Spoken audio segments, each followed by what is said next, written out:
মানুষ যদি ভোট দিতে না পারে তো ট্রাইব্যুনালের দরকারটা কি শুনি? কেন ট্রাইব্যুনাল তৈরি করেছিলেন? যে মানুষকে অ্যাপিল করবার জন্য। তারপরে বলছেন ফ্রোজেন করে দিলাম। এটা কি? আবার আমরা চ্যালেঞ্জ করব, আমরা জানতে চাইব, জানবার অধিকার আছে, মানুষের নাম তোলার অধিকার আছে, ভোটাধিকার আছে। বাংলায় কথা বললেই অনুপ্রবেশকারী। কি আমোদি প্রমোদি ভাই, সৌদি আরবিয়ায় গিয়ে সম্রাটের গলা ধরে কোলাকুলি করলে তখন তোমার জাত যায় না? দুবাইতে গিয়ে যখন তুমি একসাথে বসে খাও তখন তোমার জাত যায় না?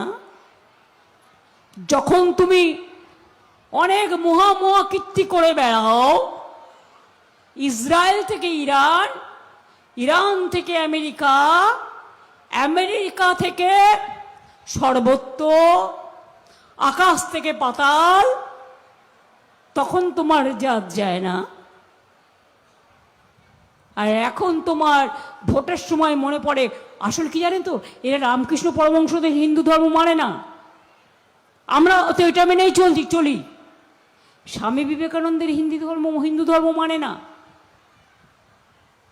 এরা মা দুর্গার হিন্দু ধর্ম মানে না, মা কালীর মানে না, মাঝের থানের মানে না, জায়ের থানের মানে না, হজরতের মানে না, হজরত মোহাম্মদের মানে না, এরা গুরু শেখ বাহাদুর সিংয়েরটা মানে না, গুরু নানকেরটা মানে না, মহাবীর জৈনেরটার নামে মানে না, বুদ্ধ যে বোধিসত্ত্ব তাদেরটা মানে না। নিজেরা একটা তৈরি করেছে মন গড়া।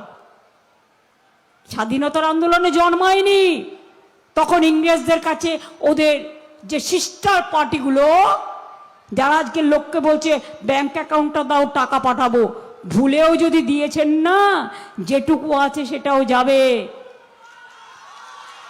আর যদি বলে নতুন অ্যাকাউন্ট খুলে দেবো, কালো টাকা ঢোকাবে, আগামী দিন ইডি আর সিবিআই পাঠিয়ে ওই টাকা দিয়ে আপনার বিরুদ্ধে কেস করবে।